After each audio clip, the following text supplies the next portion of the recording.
24 மணி நேர சூரியனாக, பகுத்தறிவு பாசறையின் ஒப்பற்ற தலைவனாக, இந்த நூற்றாண்டில் உலக வரலாற்றில் எங்கும் காண முடியாத ஒரே தலைவராக, இந்த இயக்கத்தின் பெருங்காவலனாக இன்றும் நம்மை இயக்கிக் கொண்டிருக்கின்ற முத்தமிழ் ஆசான், முத்தமிழ் பேரறிஞர் டாக்டர் கலைஞர் ஐயா அவர்களுடைய இந்த செம்மொழி நாளில் பேசக்கூடிய வாய்ப்பினை தந்த அத்துணை அன்பு உள்ளங்களுக்கும் என்னுடைய நெஞ்சார்ந்த நன்றிகளை தெரிவித்துக் கொண்டு,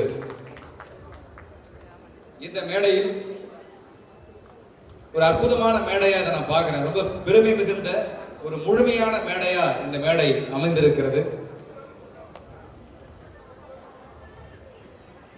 ஏன்னா எங்கள் நெஞ்சுக்கு நெருக்கத்திற்குரிய நண்பர்களை ஒரே இடத்தில் சந்திப்பதும், அவர்கள் எல்லோரும் சேர்ந்து எல்லோரது நெஞ்சத்தில் இருப்பவர்களை பற்றி இங்கே பேசுவது அப்படிங்கிறது சில அபூர்வமான மேடைகள்ல தான் கிடைக்கும். அப்படிப்பட்ட ஒரு சபை, அப்படிப்பட்ட ஒரு மேடை இந்த நிகழ்ச்சி. எங்கள் அருமைக்குரிய திரைத்துறையில் பல்லாயிரம் சாதனைகளை தன்னுடைய திரைப்படங்களின் மூலமாக நிகழ்த்தி கொண்டிருக்கிற எங்களுடைய திரையுலகத்தின் பீஷ்மராக நாங்கள் நின்று கருதுகிற, என்றுமே இளமையோடும் வலிமையோடும் இருக்கிற புரட்சி தமிழர் எங்கள் அன்புக்குரிய சகோதரர் நடிகர் சத்யராஜ் அவர்களுக்கு என்னுடைய பெருமை மிகுந்த வணக்கம். நான் திரைப்பட பாடல் எழுத வரும்போது அவர் கதாநாயகனாக நடித்த பல படங்களுக்கு நான் பாட்டு எழுதியிருக்கிறேன். நம்முடைய சுந்தர் சி சார் டைரக்ஷன்ல பல படங்களுக்கு அவர் பாட்டு எழுதியிருக்கேன். அப்பதான் அவரை சந்தித்து பேசக்கூடிய ஒரு அனுபவம் எனக்கு ஏற்பட்டுச்சு. அதன் தொடர்ச்சியாக பல சந்திப்புகள், பல இனிமையான நிகழ்வுகள் அவரோட இருக்கு. இருப்பினும் அவரை பார்த்து நான் வியக்கிற ஒன்று என்னன்னா, இப்ப சமீபத்தில் நாங்கள் இருவரும் சேர்ந்து ஒரு படத்தில் பணியாற்றினோம். அது சாருகேசி அப்படின்னு சொல்லிட்டு ஒரு இசை காவியம், உண்மையிலேயே ஒரு இசை காவியமாக அந்த படத்தை director Suresh Krishna sir direction பண்ணிட்டார். அந்த படம் அடுத்த மாதம் வெளியாகிறது. அந்த படத்துல முழு வசனங்களும் பாடல்களும் எழுதக்கூடிய ஒரு வாய்ப்பு எனக்கு கிடைச்சது. அதை நான் எழுதியிருந்தேன். அதுல அந்த கதாபாத்திரத்தை சொல்ல முடியாது, ஆனா அதுல ஒரு மிக மிக முக்கியமான ஒரு கதாபாத்திரத்தை நடிகர் சத்யராஜ் அவர்கள் அதில் நடிச்சிருப்பாரு. அப்ப வசனம் எழுதுறதுக்கு முன்னாலே எனக்கு டைரக்டர் சுரேஷ் கிருஷ்ணா சார் சொன்னாரு, இந்த ரோலை சத்யராஜ் சார் தான் பண்றாரு அப்படின்னு சொன்ன உடனே நான் முதல்ல வேற ஒரு வெர்ஷன் எழுதியிருந்தேன், வசனங்கள் டயலாக்ஸ் எழுதியிருந்தேன். சத்யராஜ் சார் இந்த ரோல் பண்றாருன்னது எனக்கு ஒரு பெரிய ஆச்சரியமா இருந்தது. அவர் பெரியார் படம் நடித்தது என்பது ஒரு மிகப்பெரிய ஒரு சாதனை. ஆனா இந்த கதாபாத்திரம் அதுக்கு நேரடியான ஆப்போசிட்டான ஒரு கதாபாத்திரம். அது பெரிய விஷயம் சார், பெரியாரா நடிக்கிறத விட. ஏன்னா பெரியார் உங்களுக்குள்ளேயே இருப்பவர், அதை நீங்க நடிச்சீங்க. ஆனா அதுக்கப்புறம் இந்த படத்துல படம் வரும்போது உங்களுக்கு தெரியும், அப்ப சார் நடிக்கிறாரு அப்படின்னா மொத்தமா அவருடைய பாடி லாங்குவேஜ், அவருடைய ஸ்டைல் என்னன்னு எனக்கு தெரியும். ஏன்னா நான் சபர்பன் பள்ளியில படிக்கும் போது எனக்கு சீனியர் அவர். ஸோ அவர் அவங்க எதிர் வீட்டில் இருக்கிற அவங்க வீட்டுக்கு வருவார். அங்கதான் ஒரு வீடு கோயம்புத்தூர்ல. அப்ப மாணவனாக இருக்கும்போது நாங்கெல்லாம் ஓடி போய் சத்யராஜ் சார் பக்கத்துல இருந்து போட்டோ எடுத்துக்கணும்னு சொல்லி போய் அவர் பக்கத்துல முண்டி அடிச்சு நிற்போம். அப்ப கை குலுக்கி அவரு எங்களுக்கெல்லாம் கை கொடுத்தாரு. நான் இப்போ எனக்கு ஞாபகம் இருக்கு, அவர் கை கொடுக்கும் போது அவர் கை ஃபுல்லா கருப்பா முடி, அந்த முடியெல்லாம் முடிச்சு இழுத்து பார்த்திருக்கேன் நான். ஸோ இப்படியெல்லாம் அவர் மேல ஒரு அன்போட இருந்து, அதுக்கப்புறம் அவர் படத்துல பாட்டு எழுதி அப்புறம் அவரோட இந்த மேடையெல்லாம் பகிர்ந்து கொள்வது அப்படிங்கிறது ஒரு மிகப்பெரிய மகிழ்ச்சி. அதுவும் அதன் காரணமும் இந்த தமிழின தலைவன் தான் அதற்கான காரணம் அப்படிங்கும்போது கூடுதலான ஒரு மகிழ்ச்சி. அதே போலவே எனக்கு முன்னால் பேசிய அற்புதமான இலக்கிய சொற்பொழிவாளர் புலவர் ராமலிங்கம் ஐயா அவருடைய பேச்சுக்களை 2 நாளைக்கு முன்னால யூடியூப்ல அவருடைய பேச்சு, நம்ம தான் வீட்டுக்கு வீடு கொண்டு எல்லாருடைய பேச்சுக்களையும் சேர்க்கிறது. அப்படி அவருடைய பேச்சை கேட்டு ரசிச்சுட்டு இருந்தோம். ஸோ இலக்கியம் மட்டுமில்ல, பட்டிமன்றம் மட்டுமில்ல, இன்றைக்கு அவர் கலைஞர் பற்றி சொன்ன அந்த அரிதான கருத்துக்கள் பராசக்தி படத்தை பத்தி எல்லாம் அவர் சொல்லும் போது அவ்வளவு மெய்சிலிருப்பாக இருந்தது. ஸோ அப்படிப்பட்ட ஒரு ஆளுமை மிகுந்த ஒரு தமிழ் பேச்சாளர், அவரோடு இந்த மேடையை பகிர்ந்து கொள்வதும் சரி. எனக்கு மிக நெருக்கமான இன்னொரு நண்பர் நடிகர் அஜய் ரத்னம். அவர் நடிகர் அஜய் ரத்னம் அப்படிங்கிறதுல உயர்ந்த மனிதர் அஜய் ரத்னம் அப்படின்னு தான் நான் சொல்லுவேன். அவர் உயரமா இருக்கிற காரணத்தால மட்டும் இல்ல, அவர் நடிப்பையும் தாண்டி அவர் ஒரு பணி செய்து கொண்டிருக்கிறார் சமூகத்திற்கு, அதுவும் மாணவ சமூகத்துக்கு. அந்த பணி என்ன நீங்க தெரிஞ்சுக்கணும். பல காலமா செஞ்சிட்டு இருக்காரு.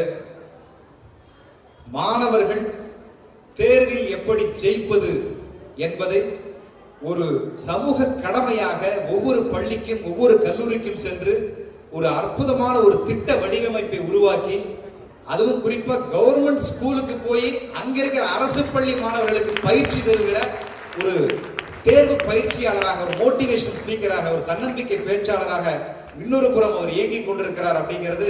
அதனாலதான் அவருடைய அதை உயர்ந்த மனிதர் அப்படிங்கிற ஒரு வார்த்தையால் நான் குறிப்பிட்டேன். அப்படிப்பட்டவரோடும் மற்றும் மேடையில் அமர்ந்திருக்கிற அத்தனை ஆளுமைகள், அத்தோடு இந்த நிகழ்ச்சி முழுமைப்படுத்தி இருக்கிற எங்கள் எல்லோரையும் இந்த மாதிரி நிகழ்வுகளில் ஒன்று சேர்க்கிற, விழா நடத்துவதே தன்னுடைய வாழ்க்கையாக, எத்தனை விழா நடத்தினாலும் விழாத ஒரே நாயகராக இருக்கக்கூடிய ஒரே அமைச்சர், என் மீது எப்போதுமே ஒரு தனிப்பட்ட பாசத்தை பேரன்பாக செலுத்திக் கொண்டிருக்கிற என்னுடைய அண்ணன் அப்படிங்கிறது எனக்கு ஒரு பெரிய மகிழ்ச்சி. எனக்கு தனிப்பட்ட மன நிறைவு ஒன்று உண்டு. அதிலும் குறிப்பா இன்னைக்கு சிலர் கூடி நடத்திய முருகன் மாநாடு, நான் பேச வேணாம்னு நினைச்சேன், இருந்தாலும் அது மனசு கேட்க மாட்டேங்குது. சிலர் கூடி நடத்திய முருகர் மாநாட்டால் உண்மையில் முருகரை கோபத்தில் இருக்கிறார். என்ன பண்றதுன்னு தெரியல. உச்சகட்ட கோபத்தில் இருக்கும். பக்தர்களுக்கு கோபமா இருந்தாலோ, பக்தர்களுக்கு ஏதாவது ஒரு பிரச்சனைனாலோ அறநிலையத்துறை தான் அதை சரி செய்யும். முருகரே கோபத்தில் இருக்கும்போது யார் சரி செய்வா? அதுவும் அறநிலையத்துறை தான் செய்யணும். அதனால உச்சகட்ட கோபத்தில் இருக்கிற முருகரை, முருகப்பெருமானை, நான் தீவிரமான முருக பக்தர், எங்கள் முருகப்பெருமானை கோபம் தனித்து குளிர்விப்பதற்காக திருச்செந்தூர் குடமுழுக்கில் ஓய்வில்லாமல் உழைத்துக் கொண்டிருக்கிற 7ஆம் தேதி தான் ஒரு கூல்டவுன் அவர். அதற்காக ஓய்வில்லாமல் உழைத்துக் கொண்டிருக்கிற எங்கள் பேரன்புக்குரிய அமைச்சருக்கு என்னுடைய அன்பான வணக்கங்களையும், மேடையில் இருக்கிற அத்தனை அன்பு உள்ளங்களுக்கும், எதிரே அமர்ந்திருக்கிற அத்தனை கலைஞரின் பிள்ளைகளுக்கும் என்னுடைய நெஞ்சார்ந்த வணக்கங்களை சொல்லுகிறேன். நண்பர்களே, இது ஒரு பெரிய ஆச்சரியமான ஒன்று. என்ன அப்படின்னா, நான் சுருக்கமாக என்னுடைய உரையை நிறைய மணி ஆயிடுச்சு நிறைவு செய்கிறேன். ஒரு பெரிய ஒரு ஆச்சரியமான ஒரு விஷயம் என்னன்னா, ஒரு மனிதரை பற்றி 100 மணி நேரம் பேசலாம். ஒரு மனிதனுடைய சாதனைகளை, ஒரு தலைவருடைய சாதனைகளை பற்றி 100 மணி நேரம் பேசுறதே ரொம்ப பெரிய விஷயம் இந்த காலகட்டத்தில். ஆனா ஒரு மனிதரை பற்றி தொடர்ச்சியா 100 ஆண்டுகளாக பேசிக் கொண்டிருக்கிறோம். இன்னும் 100 ஆண்டு ஆனாலும் பேச போகிறோம். எனக்கு நல்ல ஞாபகம் இருக்கு, ஒரு 40 வருஷத்துக்கு முன்னாலெல்லாம் என்னுடைய சொந்த ஒரு கும்பகோணம் பக்கத்தில் இருக்கக்கூடிய ஒரு சிறு கிராமம், உட்கோட்டைங்கிற ஒரு பகுதி. அங்க பொங்கல் விழாவுக்காக எங்க அப்பா அம்மா என்னை கூட்டிட்டு போவாங்க. அங்க போகும்போது நான் பார்ப்பேன், நிறைய இடங்கள்ல, குறிப்பா தேநீர் கடைகள்ல கருப்பு சிவப்பு துண்டணிந்த நபர்கள், எல்லா தேநீர் கடையிலையும் கலைஞர் படம் போட்ட நாள்காட்டி இருக்கும். அங்க 2 பேர் ஒரு கருப்பு சிவப்பு துண்டணிந்த 2 மனிதர்கள் உட்கார்ந்து இருப்பாங்க. கையில ஒரு தேநீர் கோப்பை இருக்கும். சுட சுட சுட காரசாரமாக ஒரு அரசியல் பட்டிமன்றம் நடந்துட்டு இருக்கும். அரசியல் பேசிட்டு இருப்பாங்க. அப்ப எனக்கு புரியாது என்ன பேசிட்டு இருக்காங்கன்னு. ஆனால் அது கலைஞரை பற்றி இருக்கும், மற்ற அன்றைய நடக்கிற அரசியலை பற்றி இருக்கும். எல்லாத்தையும் அந்த கிராமத்துக்கு திமுக வளர்ந்ததே தேநீர் கடையில தான். டீ கடை தான் திமுகவினுடைய ஒரு பெரிய பாசறை. எல்லா டீ கடையிலையும் அன்னைக்கு அரசியல் பேசாது என்று எழுதுற அளவிற்கு தேநீர் கடைகளில் அரசியல் பேசப்பட்ட ஒரு காலகட்டம். எல்லாரும் அரசியல் பேச ஆரம்பிச்சு. அந்த காலகட்டத்தில் அரசியல் பேச ஆரம்பிச்சு. ஒரு ஏர் ஓட்டுகிறவருடைய இதயத்திலே அரசியல் நெருப்பு எரிந்தது.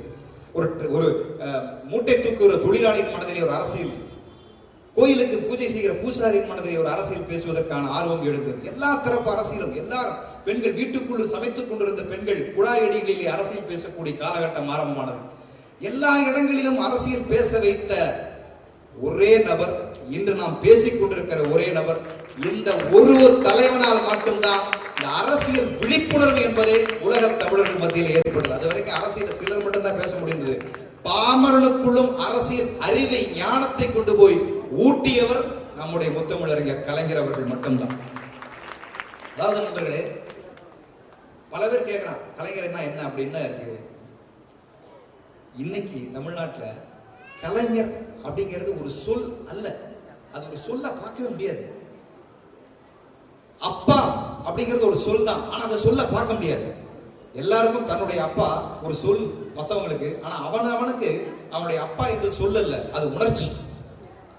அம்மா என்பது பெற்ற மகனுக்கு சொல் அல்ல, அது உணர்ச்சி. ஒவ்வொரு தமிழனுக்கும் கலைஞர் என்பது சொல் அல்ல, அது உணர்ச்சி, அது இனத்தின் உணர்ச்சி. நான் 3 விஷயங்கள்ல கலைஞரை இன்னைக்கும் பார்த்து எவ்வளவோ பேசியிருக்கோம். கலைஞரையா பற்றி நிறைய மேடைகள் நிறைய பேசியாச்சு. இருந்தாலும் 3 விஷயங்கள் அவரை ரொம்ப பிரமிக்காம இருக்கவே முடியாது. ஒண்ணு, அது வரைக்கும் தமிழ் மொழி எவ்வளவு பேர் வளர்த்திருக்காங்க. பல இலக்கிய காலங்கள்ல இருந்து நிறைய பண்டைய காலங்கள் தமிழ் மொழி வளர்த்து எவ்வளவு பேர் வளர்த்திருக்காங்க. தமிழ் மொழி என்றால் அது தனித்துவமான மொழி என்பதாக மாத்திரம்தான் தமிழ்நாட்டில் அது அடையாளப்படுத்தப்பட்டு வந்தது. அது அறிஞர் அண்ணா, பெரியார், கலைஞருக்கு பிறகுதான் தமிழ் மொழி என்றால் அது தன்மானத்தோடு தொடர்புடைய ஒரு மொழி அப்படிங்கிற ஒரு பதாகை என்பது எழுப்பப்பட்டது. அது கலைஞருடைய அந்த தமிழ் மூலமா தான் நமக்கு கிடைச்ச ஒரு பெரிய பெருமை.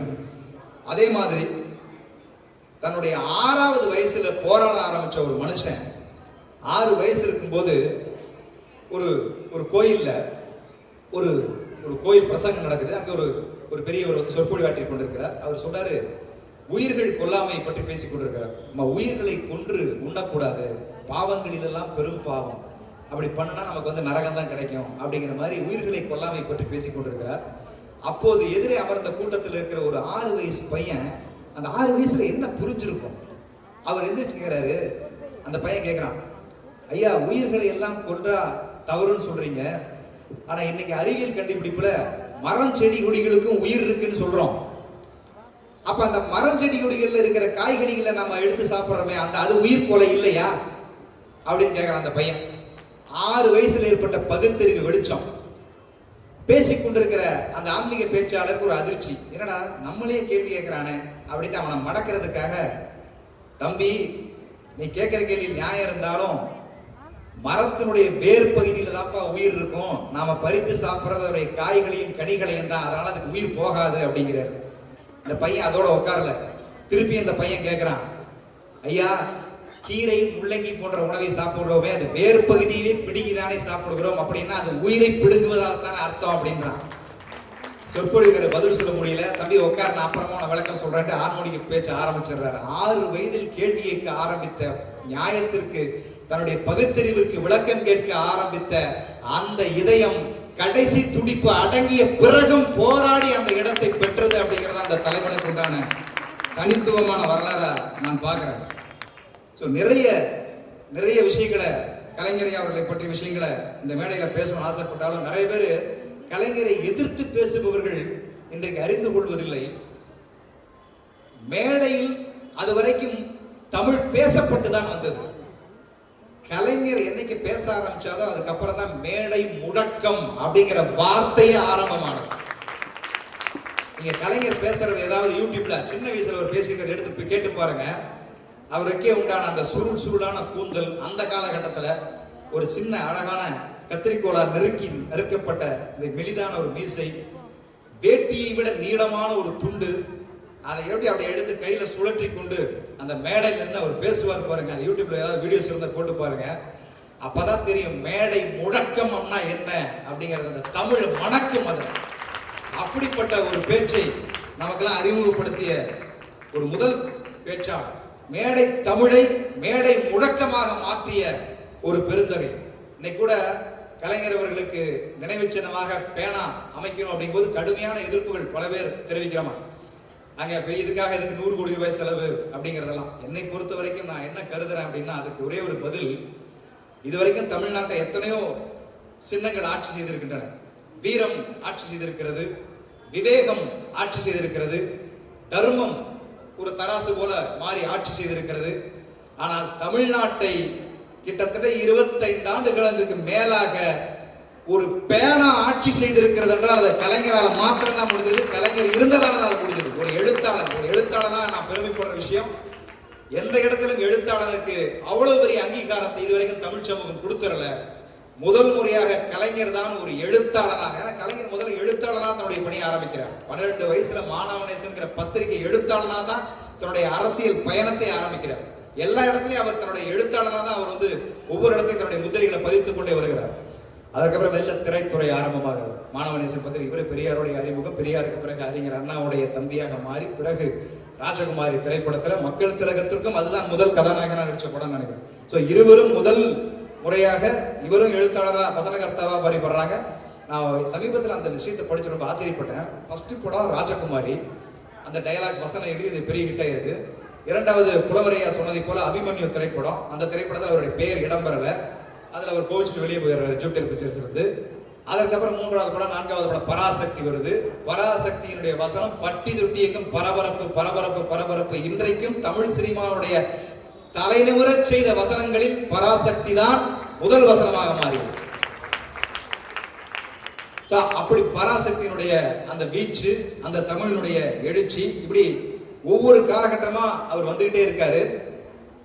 பராசக்திக்கு பிறகு மனோகரம், அது வரைக்கும் நேம் கார்டு, அதாவது கிரெடிட்ஸ் போடுவாங்க இல்லையா, இவர் யாரு வசனம் எழுதுறாங்க. ஃபர்ஸ்ட் எப்பவுமே முதல்ல கம்பெனி பேர் தான் வரும், அதுக்கப்புறம் நடிகர்கள் பேர் வரும், அதுக்கப்புறம் 4-10 பேர்களுக்கு அப்புறம் கேமராமேன் பேர், அதுக்கப்புறம் ஒவ்வொருத்தர் பேரா வரும். இப்படிதான் மு. கருணாநிதி பெயர் வந்து கொண்டிருந்தது. 5வது படம் மனோகரா படத்துல முதல்ல கம்பெனி பேர் சார், 2வது கலைஞர் மு. கருணாநிதி கதை வசனத்தில் என்கிற இடத்திற்கு கலைஞருடைய தமிழ் அவரை உயர்த்தி பிடித்தது. அப்படிப்பட்ட ஒரு அற்புதமான தமிழ். ஏன்னா தமிழுக்குன்னே தனித்துவமான பெருமைகள் இருக்கு, அதை மட்டும் சொல்லி நிறைவு செய்ய. தமிழுக்குன்னே ஒரு பெரிய சிறப்புகள், கண்ணுக்கு தெரியாத பல சிறப்புகள் ஒளிஞ்சிருக்கும். சமீபத்தில் ஒருத்தரோட பேசிட்டு இருந்தேன். அவர் அந்த அற்புதமான ஒரு தகவலை சொன்னார். நம்ம நிறைய கல்யாண பத்திரிகைகளை கவனிக்கிறதுல தம்பி, தமிழ் பத்திரிகையில் இருக்கிற ஒரு வார்த்தையால் அவனுடைய குடும்ப நிலையவே அவன் வந்து பத்திரிகையில வெளிப்படுத்துவான். நான் இதுவரைக்கும் பல கல்யாண பத்திரிகை படிச்சிருக்கேன், நான் அந்த கண்ணோட்டத்துல பார்த்ததே இல்லை. அவர் சொன்னார், அந்த சகோதரர், ஒரு கல்யாண பத்திரிகையில் ஒரு கல்யாண வீட்டில் பண்றோம்னா சில கல்யாண பத்திரிகை இருக்கும், ரொம்ப வடமொழியில் போக முடியாது, ஜேஷ்ட குமாரன் ஜேஷ்ட குமாரத்தின். இந்த ஜேஷ்டங்கிறதுலாம் என்ன அர்த்தம்னு எனக்கு இன்னும் புரியல. ஆனா சில பேர் தமிழ்லயே பத்திரிகைகள் அடிப்பாங்க. அதுல திருவளர் செல்வன் அப்படின்னு போடுவாங்க, பாத்தீங்களா? அவங்க கல்யாண பத்திரிகை போட்டிருப்பீங்க. திருவளர் செல்வன் அப்படின்னு அடிச்சோம்னா எங்க வீட்டுல இன்னும் அடுத்தது கல்யாணம் இருக்குன்னு அர்த்தம். வளர் செல்வன்னா வளர்ச்சி, அடுத்த கல்யாணம் இருக்குன்னு அர்த்தம். திருநிறை செல்வி அப்படின்னு அந்த கல்யாண பத்திரிகை அடிச்சோம்னா எங்க வீட்டு திருமணம் இனிமே கிடையாது, இதோட இது கடைசி பையன் கடைசி பொண்ணு, அதனால செய்ய வேண்டிய மொழியெல்லாம் இப்ப சேர்த்து செஞ்சிரு அப்படிங்கிறதுக்கான ஒரு ஊடகமான அர்த்தம் அது, திருநிறை செல்வி. ஏக புத்திரன், நீ 2வது கல்யாணத்துக்குலாம் வந்து செய்யணும்னு நினைக்காதப்பா, எங்களுக்கு இருக்கிற ஒரே பையன், ஏக புத்திரி, ஒரே பொண்ணு தான், அதனால இவ்வளவுதான் எங்க வீட்டுடைய ஒரே கல்யாணம் இதுதான். ஒரு பத்திரிகைங்கிற ஒரு வார்த்தையின் மூலமாக அந்த குடும்பத்தினுடைய ஒட்டுமொத்த பாரம்பரியத்தையே சொல்லக்கூடிய அளவிற்கு ஒரு அழகு இந்த ஒரே ஒரு மொழிக்கு மாத்திரம்தான் உண்டான ஒரு அழகு. அதனாலதான் எழுதி வச்சான், நயாகரா அருவியினுடைய வாசல்ல எழுதி வச்சிருக்கான் நண்பர்களே, யாதும் ஊரே யாவரும் கேளீர். தமிழ் எழுதி வச்சிருக்கான், நயாகரா உலக அதிசயத்தினால நயாகரா வாசல் எழுதி வச்சிருக்கான். அப்படிப்பட்ட மொழிய ரொம்ப லாவகமாக, ரொம்ப அழகாக, இயல்பாக, வலிமையாக மாற்றிய ஒரு திரைத்துறையில இதுவரைக்கும் புலவரியா பேசும்போது சொன்னாங்க, திரைப்படத்தினுடைய வசனங்கள் எப்பவுமே ரொம்ப சமஸ்கிருதம் சார்ந்து, நாதா சந்திர பிம்பமே உங்கள் மீது பிரேமை கொண்டேன், இப்படிதான் நிறைய வசனங்கள் இருந்தது. இதெல்லாம் உடச்சு எரிஞ்சிட்டு தூய தமிழ்ல, அதுவும் வீர தமிழ்ல, பராசக்தியில் ஆரம்பிச்சு மனோகராவில் இருந்து ஒவ்வொரு வசனங்களும் சொல்ல சொல்ல சொல்ல, நாங்கெல்லாம் சின்ன வயசுல இருந்து கல்லூரி மாணவர்களாக படிக்கும் போதுல இருந்து பள்ளி பாடங்கள்ல இருந்தே வசனங்களை பேசி தமிழ் மார்க்ல 100 மார்க் எடுத்திருக்கோம். தமிழ் படிச்சு மார்க் வாங்கினது கிடையாது, கலைஞர் வசனத்தை பேசுனதால தமிழ் ஆசிரியர் எங்களுக்கு 100 மதிப்பெண் போட்டிருக்காரு. அப்படி ஒவ்வொரு மாணவனுடைய நெஞ்சுக்குள்ள புகுந்த அண்ணிலிருந்து தமிழை வளர்த்து வளர்த்து வளர்த்து இன்றைக்கு என்னையெல்லாம் ஒரு வெறும் புத்தக கவிஞனாக இருந்த என்னை வித்தக கவிஞனாக்கியது என்னுடைய தலைவர். அப்படிப்பட்ட ஒரு மகத்தான, ஒரு மானம் மிகுந்த, இனத்தின் அடையாளமான தலைவனுக்கு இந்த பெருமை மிகுந்த விழாவில் பங்கேற்று அவரை பற்றி பேசக்கூடிய, சில வார்த்தை பேசக்கூடிய இந்த வாய்ப்பு கிடைத்ததற்கு ரொம்ப மகிழ்ச்சி அடைகிறேன். ஏன்னா அடுத்தது மிக முக்கியமாக நான் எல்லோரும் எதிர்பார்த்து கொண்டிருக்கிற, அவர் பேசினாலே இப்போ ஒரு வைரல் டாபிக் கிடைக்குது, அது அந்த அளவிற்கு வந்து இன்னைக்கு எங்களுடைய அன்பு சகோதரருடைய அந்த, ஏன்னா நான் அவரை பார்த்து பெருமைப்படுற